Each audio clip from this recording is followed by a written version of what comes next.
Assalamualaikum warahmatullahi wabarakatuh. Selamat sore, salam sehat untuk kita semua. Untuk dalam video kali ini saya akan menjelaskan mengenai supply chain management yang digunakan untuk menjadi syarat kelulusan dalam kegiatan Pekerti tahun 2022. Namun sebelumnya izinkan saya share screen dulu mengenai untuk memudahkan kita dalam berbagi informasi mengenai supply chain management. Ya, berikut adalah supply chain PPT-nya. Semoga sudah terlihat. Dan ini yang pertama kita akan mempelajari mengenai apa sih sebenarnya SCM itu, apa sih sebenarnya supply chain management, atau dalam bahasa Indonesia adalah manajemen rantai pasok. Nah, ini secara terminologi artinya supply chain management adalah pergerakan barang dari dia sebelum jadi produk sampai atau bahan baku saat masih menjadi bahan baku sampai ke proses sampai ke produk tersebut bisa dinikmati oleh kita sebagai customer. Kalau di gambar sebelah ya itu udah ketahuan kalau misalnya itu ada orang yang lagi minum. Berarti produk akhirnya adalah dia lagi menggunakan produk minuman air mineral dalam kemasan. Nah, kalau misal gimana sih sebenarnya caranya supaya air mineral tadi bisa dikonsumsi oleh kita gitu. Nah, berarti kan pada awal bahan bakunya dibutuhkan mungkin bahan baku air mineral tadi. Ya, kalau misalnya kita lihat air mineral diambil dari Gunung Salak dan mungkin pegunungan lainnya gitu. Tapi selain bahan baku utama ada juga bahan baku pendukungnya. Itu ada botolnya, ya tempatnya baik dari plastik ataupun dari beling ya. Selain itu juga dibutuhkan kemasan lainnya seperti misalnya kalau ya salah satu merek gitu ya Aqua misalnya itu dibungkus dalam karton atau kardus. Nah itu kan juga dibutuhkan supplier dalam pembuatan kardus tersebut gitu. Jadi nggak hanya komponen utama tapi komponen-komponen pendukung pun dibutuhkan seperti itu. Nah, ini jadinya kalau misalnya kita bicara mengenai supply chain, berarti dari hulu ke hilir, siapa aja sih sebenarnya pihak-pihak dalam supply chain, gitu ya. Nah, di slide berikut ditemukan pihak-pihak dalam supply chain adalah ada dari supplier, manufacturer, distributor ataupun warehouse, dan juga retailer, dan juga end customer. Supplier itu siapa? Supplier itu adalah pemasok, baik bahan baku utama maupun bahan baku pendukung.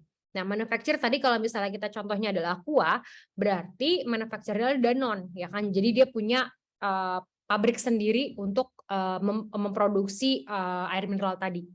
Nah, distributor ini biasanya mungkin bisa sebagai mereka yang mendistribusikan barang atau produk-produk Aqua tadi, gitu. Jadi dalam jumlah yang besar. Ya, kemudian ada retailer ini dekat rumah kita mungkin ada toko ataupun hypermart, supermarket gitu ya, supermarket, grosir dan segala macam yang menjual produk air mineral tadi yang langsung bisa dibeli oleh kita sebagai end customer.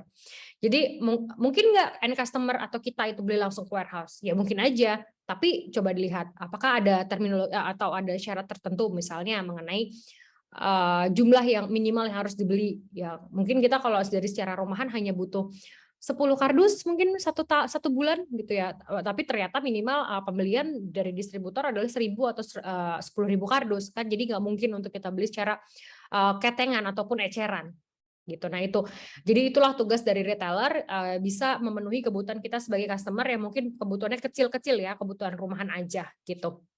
Nah, berarti kan supplier ini pun mereka menyuplai tadi bukan hanya air tapi juga kemasan-kemasannya gitu ya. Gimana caranya? Mungkin akan ada hal lain, contohnya produk lain. Misal produk jam tangan gitu ya. Supplier jam tangan siapa? Ya kalau misalnya di sini ada karetnya gitu ya. Karetnya kah ataupun ini saya kurang paham ini terbuat dari apa, cuman dari setiap part-part ini dibutuhkan supplier masing-masing, pemasoknya masing-masing. Begitu juga dengan kemasannya, seperti itu. Kemudian tujuan dari SCM itu sebenarnya apa sih? Gitu, maximize total value generated. Yang tadinya cuma hanya bahan baku, sebelum bahan baku itu jadi atau sebelum bahan baku itu diolah, kita Mungkin sebagai customer akan berpikiran, aduh mahal banget ya untuk memproduksi bahan baku tadi. Jadi daripada kita beli bahan bakunya aja gitu ya, mendingan kita langsung beli bahan yang udah jadi dan langsung bisa kita konsumsi. Berarti kan itu kan ada added value ataupun ada nilai tambah yang diberikan oleh si supplier atau manufacturer untuk kita konsumsi. Jadi bentuknya adalah produk. Nah, yang kedua, akan ada perputaran tadi ya, sebagaimana disampaikan di slide sebelumnya, bahwa ada perputaran informasi, uang maupun ide dan juga barang di dalam supply chain. Nah, berarti uang tadi itu akan berputar dari supplier ke manufacturer, atau dari berputar dari customer lah, kita customer ke retailer, dari retailer ke distributor, dari distributor diberikanlah tadi uang yang kita beli tadi gitu ya, ke manufacturer, dan manufacturer akan membayarkan bill-billnya ke supplier. Jadi uang itu source-nya hanya dari customer, dari kita aja gitu. Nah, kemudian division of the supply chain, this value or profit along the different parties in the supply chain is more function of relative power and market condition. Jadi kegiatan dalam supply chain ini didasarkan dari bagaimana sih kondisi pasar gitu, berdasarkan demand lah ya, permintaan dari pasar seperti itu.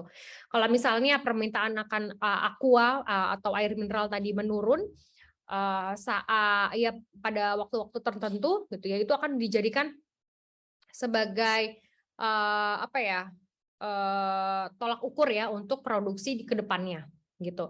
Kayak misalnya saat mungkin ya, ini mungkin terjadi di Indonesia saat Idul Fitri atau menjelang Idul Fitri. Menjelang Idul Fitri kan ibu-ibu rumah tangga membuat maaf, bukan hanya ibu rumah tangga, tapi banyak kan ibu-ibu memproduksi kue lebaran sendiri gitu ya.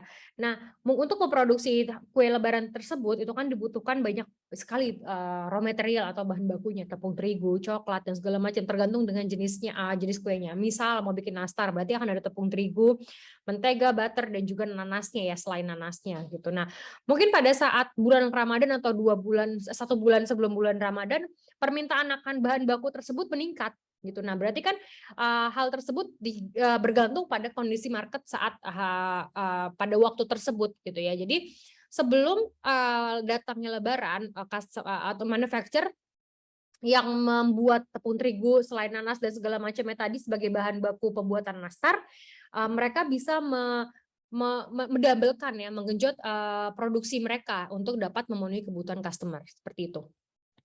Nah, bagaimana sih sebenarnya untuk menjadikan company at a better supply chain management? Bagaimana cara membuat supply chain di sebuah perusahaan itu baik gitu ya? Kita harus mempunyai, ya ini sudah pasti ya, menaruh atau menempatkan orang yang tepat di tempat yang tepat.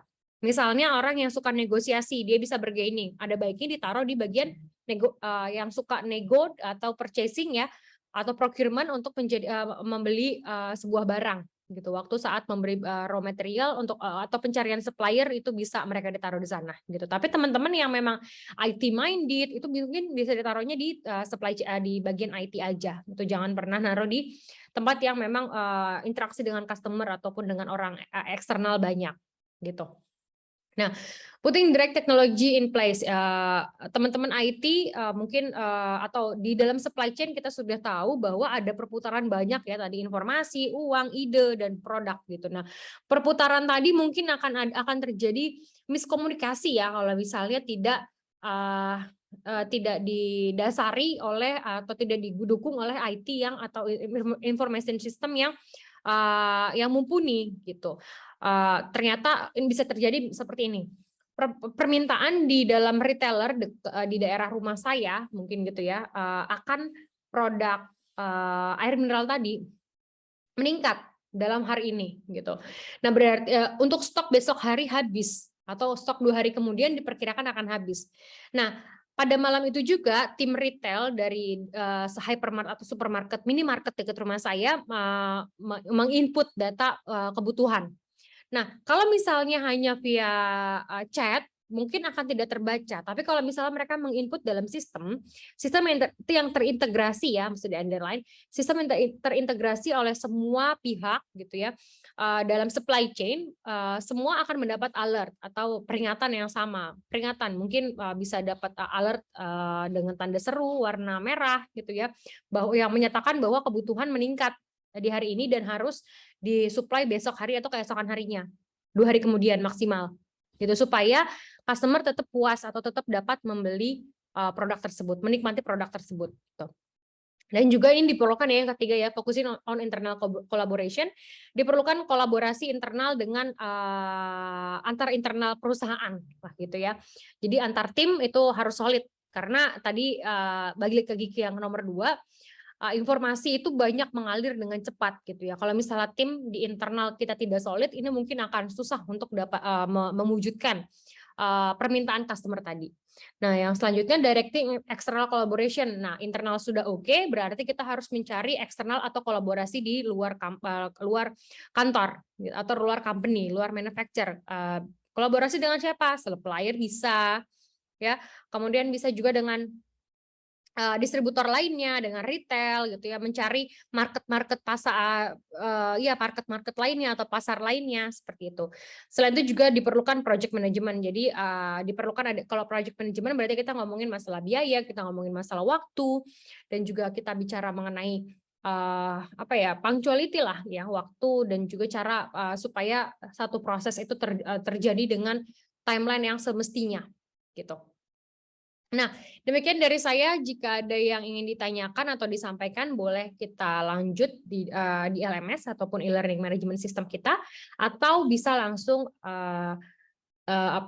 diskusi interaktif di sini sekarang saat ini ya. Sebagaimana tadi saya sampaikan bahwa dalam kelas ini dibutuhkan kolaborasi aktif atau partisipasi aktif dari semua pihak seperti itu. Dan jika ada yang ingin ditanyakan, boleh via WhatsApp ataupun email di bawah ini. Seperti itu. Demikian, jadi tidak closing statement-nya tidak akan ada kegiatan ataupun di dunia ini masih selama masih ada pergerakan atau kegiatan dalam dunia ini, supply chain management dan logistik itu sangat dibutuhkan gitu ya. Sampai kapanpun, entah itu ya dimanapun juga pun itu dibutuhkan supply chain dan logistik management. Jadi teman-teman perlu banget untuk tahu bagaimana kegiatan dalam supply chain, bagaimana kegiatan dalam logistik, dan bagaimana supaya perusahaan kita survive dan juga sukses dalam kegiatan logistiknya. Seperti itu. Demikian. Terima kasih. Wassalamualaikum warahmatullahi wabarakatuh. Selamat sore.